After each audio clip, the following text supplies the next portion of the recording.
presiden yang omongannya sama seorang Jokowi 11-12. Ingat waktu kampanye lu apa? Saya sebelum meninggal ingin mesejahterakan rakyat, ingin membela rakyat. Apa yang terjadi? Kebutuhan pokok dinaikkan, pajak dinaikkan, semuanya dinaikkan. Warning, sekali lagi warning. Kalau ada yang melihat orang yang saya sebutkan masuk Jakarta, tolong ditangkap. Warning kepada mantan presiden yang sudah mengacak-acak ibu kota Jakarta. Pemimpin ya yang hanya keluar-keluar, ya, besar-besar pukul-pukul meja teriak-teriak. Kenyataannya hanyalah pemimpin sebagai titipan jasa. Ya, sebagaimana kita lihat cuplikan video tadi, apa yang menjadi komentar para netizen terhadap Pak Prabowo dan juga Pak Mul sangat-sangat keras, sangat mengerikan. Netizen menilai gaya kepemimpinan Pak Prabowo dan juga Pak Mul ini tidak jauh berbeda, 11-12, dan bahkan mungkin kedepannya Pak Prabowo lebih parah daripada Pak Mulyono. Kita lihat sendiri, baru beberapa bulan sudah membuat rakyat Indonesia resah dengan kebijakan-kebijakan yang dia ambil. Dulu berjanji untuk tidak menaikkan pajak, sekarang pajak malah dinaikkan secara ugal-ugalan. Dan wajar jika para netizen mengkritisi habis-habisan Pak Prabowo. Bahkan terlihat tidak beretika, terlihat tidak beradab. Karena apa yang harus dia lakukan selain kan rasa kekecewaannya terhadap kebijakan-kebijakan yang diambil oleh pemimpin seperti Pak Prabowo dan juga para pembantu-pembantunya yang semakin kesini semakin memberatkan rakyat Indonesia. Terlihat seolah-olah menindas rakyat Indonesia. Jadi jangan salahkan rakyat Indonesia kalau suka nyinyir di media sosial dan bahkan terlihat tidak beretika, karena itu haknya dia menyampaikan apa yang menjadi keluh kesahnya, mengomentari kebijakan-kebijakan yang tidak sesuai dengan apa yang diharapkan oleh rakyat. Karena kalian ini digaji dan bekerja untuk rakyat, bukan bekerja untuk keluarga kalian, bukan bekerja untuk diri kalian, karena kalian digaji dari pajak rakyat. Nah, sahabat-sahabat, untuk itu kita lihat dulu, kita lanjut dulu videonya, bagaimana kerasnya komentar para netizen ini terkait dengan Pak Prabowo dan juga Pak Mul, dan bahkan salah satu netizen secara tegas dan berani tidak mengharapkan Mulyono untuk masuk ke Jakarta lagi, bahkan diancam untuk ditangkap kalau masuk ke Jakarta. Aduh, parah. Langsung saja ke videonya. Miss Juliet. Prabowo, presiden yang omongannya sama seorang Jokowi 11-12. Ingat waktu kampanye lu apa? Saya sebelum meninggal ingin mesejahterakan rakyat, ingin membela rakyat. Omon-omon. Apa yang terjadi? Kebutuhan pokok dinaikkan, pajak dinaikkan, semuanya dinaikkan. Kok lu sama Jokowi 11-12 ya omongannya? Jangan-jangan kelakuannya sama 11-12 sama Jokowi. Hah? Kok semuanya yang berhubungan sama Jokowi omongannya tidak bisa dipercaya? Tetap terus. Aduh. Salam waras. Nah, ini si Assalamualaikum Bapak. warahmatullahi wabarakatuh. Warning. Warning. Warning. Warning nggak tuh? Kalau ada yang melihat orang yang saya sebutkan masuk Jakarta, tolong ditangkap. Warning kepada mantan presiden yang sudah mengacak-acak ibu kota Jakarta menjadi daerah khusus Jakarta. Tadinya daerah khusus ibu kota Jakarta yang udah dipindahin oleh Mulyono, ya. Sekali lagi saya minta warning kepada Mulyono, dilarang masuk ke Jakarta yang udah kamu acak-acak. Kalau kamu mau berkunjung, sono ke IKN ya, jangan ke Jakarta. Karena ibu kota bukan lagi di Jakarta. Ibu kota sudah pindah ke Kalimantan. Ya kan lo yang mindahin. Sekarang lo ngapain ke Jakarta liburan? Seharusnya lo liburannya ke Kalimantan, ke IKN, ibu kota buatan lo ya. Jadi lo nggak boleh nginjak-injak Jakarta lagi kalau lo masih punya malu dan punya otak ya. Lo udah ngacak-acak ibu kota Jakarta menjadi kota biasa tanpa ibu kota negara lagi. Karena ibu kota negara udah lo pindahin ke IKN, berarti lo harus ke IKN liburannya ke hutan belantara sono. Jangan ke Jakarta, jangan lo masuk-masuk mall ke Jakarta. Lo masuk hutan belantara sono ke Kalimantan.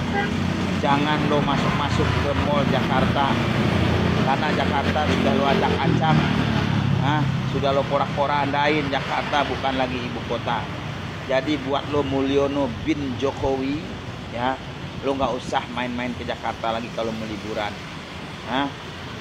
Karena lo harusnya malu ya, udah ngacak-ngacak DKI Jakarta menjadi kota Jakarta.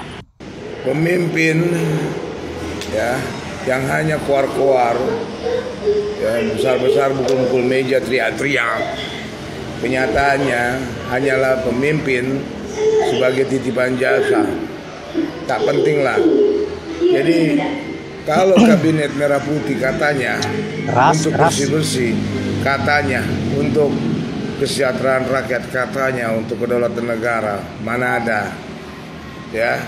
Kalau memang benar kabinet merah putih itu betul-betul laporan kekayaannya valid, bukan dibodrekkan atau abal-abal ya, itu Joko Widodo alias Mulyono buktikan, disikat, diadili ya.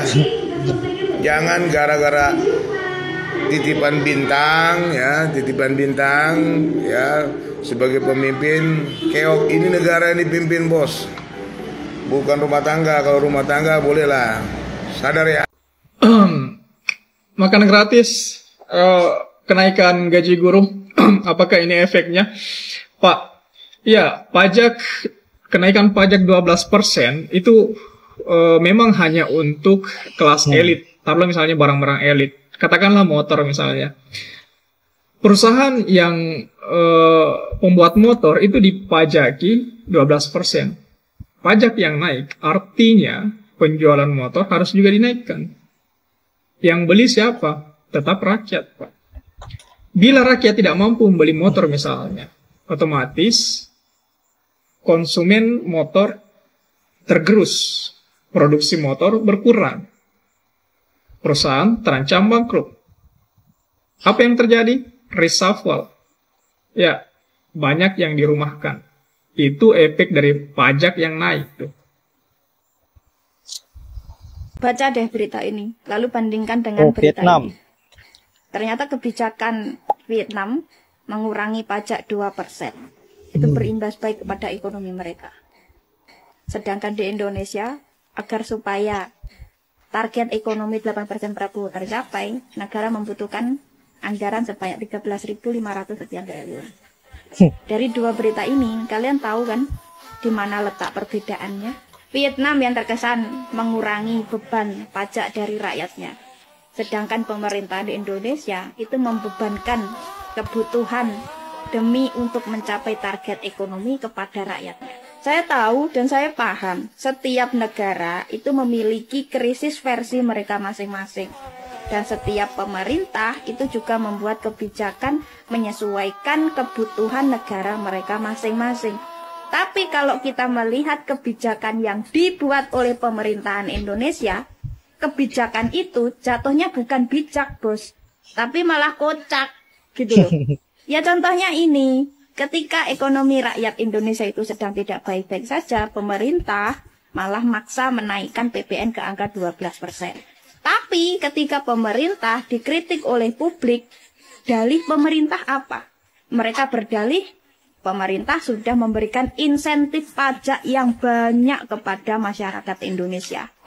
Dan kalau kita lihat bagaimana bentuk insentif pajak yang dimaksud oleh pemerintah, ternyata insentif pajak yang dimaksud oleh pemerintah itu hanya berupa diskonan token listrik 50%, itu pun hanya berlaku 2 bulan, plus beras 20 kilo. Jadi pertanyaannya adalah, apakah insentif pajak yang diberikan oleh pemerintah untuk rakyat miskin itu sebanding dengan PPN 12%? Kan enggak. Karena PPN 12% itu sistemnya auto berlaku selama kita bertransaksi. Dan jangan salah loh, PPN 12% itu bukan hanya berlaku untuk barang yang berharga jutaan rupiah. Sesimpel kita beli pulsa aja itu kena PPN. Bayar wifi kena PPN, kita beli deterjen di Indomaret kena PPN, kita beli deterjen di warung, di toko kelontong juga sebenarnya kena PPN karena barangnya dari grosir. Kita beli online kena PPN, kita ke mall kena PPN, kita diam aja di rumah dengerin musik dari Spotify kena PPN, kita lihat film di Netflix kena PPN. Tapi untung aja menjadi goblok itu nggak kena PPN. Coba kalau kena PPN, gimana coba pendukung Prabowo? Udah kayak gitu, pemerintah masih juga berdalih PPN kita itu masih cenderung rendah daripada negara lain. Yap, gimana nih kaum 58%? Ayo dong bersuara mengenai persoalan PPN 12% yang akan dinaikkan pada Januari 2025. Saya kira kalian tentunya cukup bahagia karena ini adalah salah satu prestasi yang sangat membanggakan karena negara kita semakin kesini semakin meningkat pajaknya. Semakin hancur kantong para rakyat-rakyat kecil. Gaji tidak seberapa, pajaknya yang seberapa. Aduh. Nah, sahabat-sahabat, saya kira cukup luar biasa apa yang menjadi komentar-komentar para netizen. Tidak hanya mencerdaskan kita semua, tapi mereka menunjukkan keberaniannya tanpa ragu sedikit pun bersuara dan bahkan sampai mengancam Pak Mul untuk ditangkap. Baiklah, saya kira hanya itu. Saya akhiri dengan ucapan wallahul muwaffiq ila aqwamit thoriq. Assalamualaikum warahmatullahi wabarakatuh.